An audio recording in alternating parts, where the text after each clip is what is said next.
I believe that every American should have stable, dignified housing, healthcare, education, that the most very basic needs to sustain modern life should be guaranteed in a moral society. To me, what socialism means is to guarantee a basic level of dignity. It's asserting the value of saying that the America we want and the America that we are proud of is one in which all children can access a dignified education. It's one in which no person is too poor to have the medicines they need to live. I don't think any person in America should die because they are too poor to live. It's not just that I'm a woman of color running for office. It's the way that I ran. It's the way that my identity formed my methods. I wake up every day, and I'm a Puerto Rican girl from the Bronx. Every single day. I was born in a place where your zip code determines your destiny. When we talk about the word socialism, I think what it really means is just democratic participation in our economic dignity and our economic, social, and racial dignity. It is about direct representation and people actually having power and stake over their economic and social wellness. At the end of the day, before ICE, we had immigration and naturalization services, but it wasn't until about 1999 that we chose to criminalize immigration at all. And then, once ICE was established, we really kind of militarized that enforcement to a degree that was previously unseen in the United States. I do think that we have to have a secure border. We need to make sure that people are, in fact, documented. But that doesn't mean that we threaten people's lives.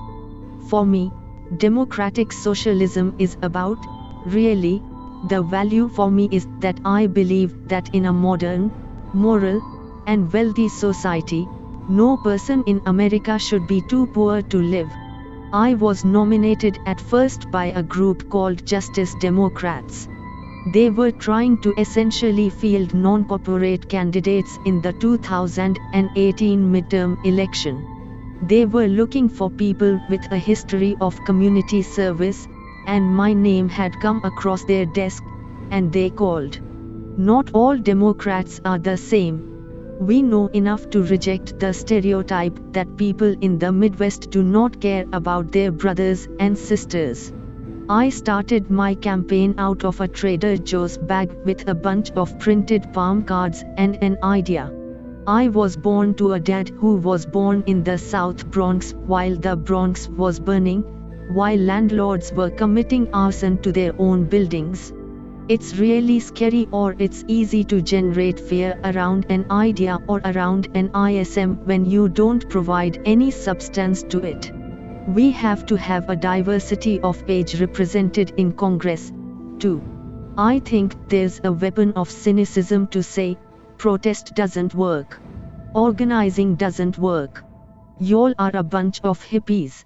You know, it doesn't do anything, because, frankly, it's said out of fear, because it is a potent force for political change. We have a political culture of intimidation, of favoring, of patronage, and of fear, and that is no way for a community to be governed. Change takes courage. Women like me aren't supposed to run for office. Mentors of mine were under a big pressure to minimize their femininity to make it. I'm not going to do that. That takes away my power. I'm not going to compromise who I am. Healthcare as a human right, it means that every child, no matter where you are born, should have access to a college or trade school education if they so choose it. And I think no person should be homeless if we can have public structures and public policy to allow for people to have homes and food and lead a dignified life in the United States. It's disingenuous to pretend the sources of our money don't impact the policy we write.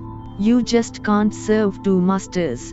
The only time we create any kind of substantive change is when we reach out to a disaffected electorate and inspire and motivate them to vote. I understand the pain of working class Americans because I have experienced the pain. I'm not running from the left, I'm running from the bottom. I'm running in fierce advocacy for working class New Yorkers. Democrats should be getting high fives from sanitation truck drivers. That is what should be happening in America.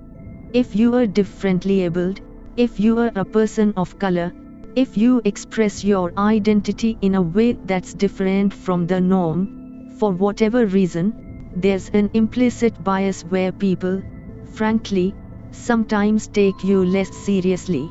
I want to speak to people directly as much as possible. I knew that our community needed a very clear voice. And I think we deserved representation that rejected lobbyist funds and put our voters and our community first. I don't think most of Congress understands how economics works.